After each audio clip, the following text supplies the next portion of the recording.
June 1991. Sony was ready to enter the video game world in a big way. They announced a joint partnership with Nintendo to release the PlayStation.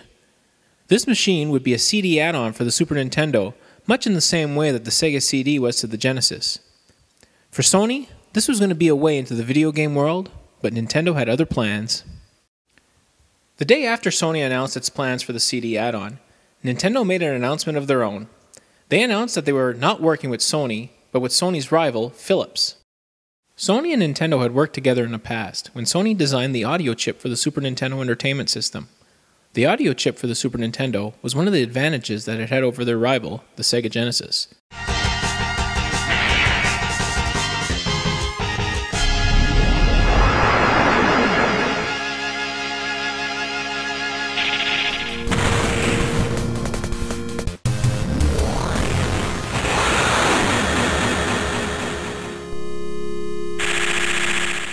All was not well with this partnership, as the audio chip was designed to be developed only using Sony's expensive tools.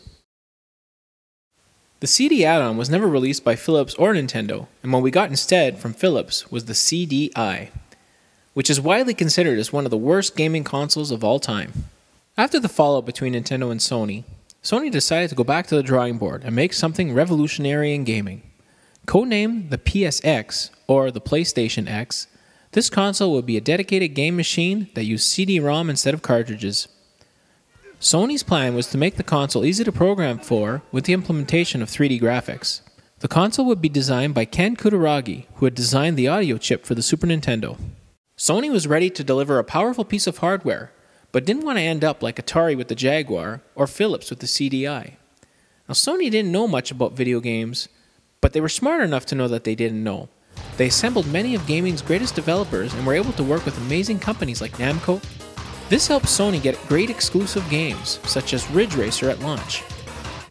They also went out and purchased Psygnosis, which would be responsible for some of Sony's best games, including Wipeout and Destruction Derby.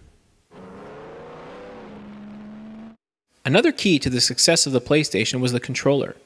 By adding 2 shoulder buttons, this would improve gameplay for complex 3D games. Later in the console's life cycle, they were the first to add dual analog sticks, which became an industry standard. The Electronic Entertainment Expo in 1995, Sony and PlayStation became the highlight of the show and showed the gaming world that Sony was serious about gaming. Sega was also releasing their Sega Saturn, and many people at the time didn't think that Sony would be able to dethrone both Sega and Nintendo. But dethrone Sega and Nintendo is exactly what they did. The PlayStation was released on September 9th, 1995, and it was an instant success.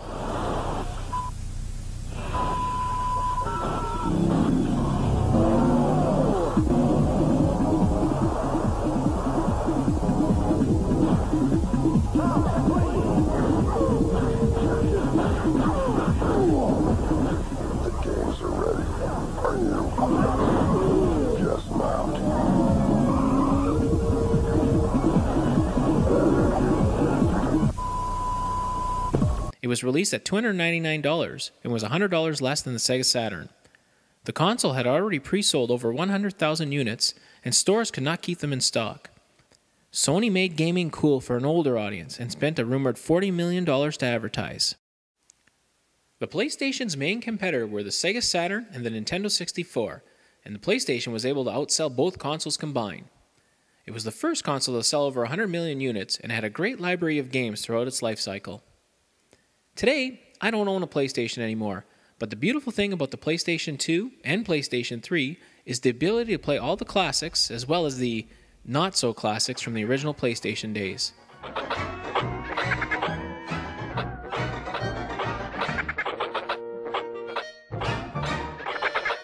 Being a gamer today gives you the opportunity to play many classics. PlayStation Network, Xbox Live, and the Wii Virtual Console have many classics just waiting for you to play at great prices. I downloaded several games on all 3 consoles, and one game on the PSN really caught my eye. Jumping Flash. This was a game that I had forgotten about, but that I had really enjoyed back in 1995. I was really excited to play it again. Jumping Flash was released in 1995 by Sony Computer Entertainment. It had the daunting task of bringing platforming to a first-person 3D world.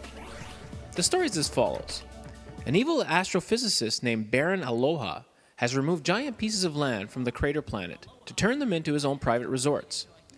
He's also removed and hidden away the jet pods, which look like carrots, and these carrots propel each world. This is where the hero comes in, a robotic rabbit named Robbit. Let's go, Robbit! Jump and go! Robbit's quest is to find the jet pods, beat Aloha, and save the crater planet.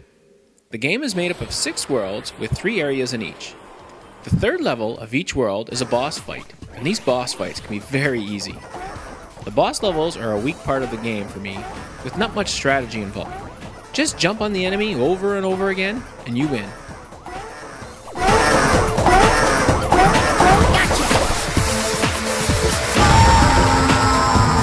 The game is not very long, but for some reason I could play it again and again, which is the mark of a great game. Too often I find myself playing a game and after a while I start running through it to get to the end. This is not the case with Jumping Flash, because I have fun with it from start to end. Graphically, the game has not aged too well, although they still have a certain charm. Everything is very blocky, but it does use a nice color palette and has great level designs. The strange thing is I enjoy these types of graphics. Games like Virtua Fighter 1 and Virtua Racing have always fascinated me. Maybe because as a gamer, it was the first time I saw graphics taking place in a 3-dimensional world. A big plus to the graphics of Jumping Flash is the sensation of height, which is helped by hardly any noticeable pop-up. The sound is very impressive for this game, with music that fits it perfectly. The best part of the audio is the sound that Robbit makes when he jumps. Alright! The gameplay is very simple and lets anyone enjoy the game. All you do is jump, shoot, and collect jet pods, but this is enough to keep you entertained for the duration of the game.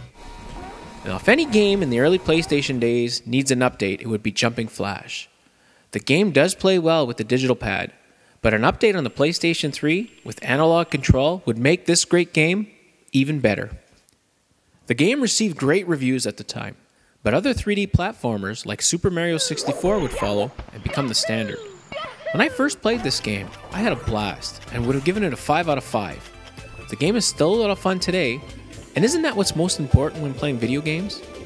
It's too bad that most gamers have forgotten about Robbit and Company, because many newer gamers are missing a great experience. If you could find a copy, pick it up and you won't be disappointed. And you could always download it on the PlayStation Network if you have a PlayStation 3 or a PlayStation Portable. I'm giving this game a well-deserved 4 out of 5. Now thanks for watching, and keep playing the classics.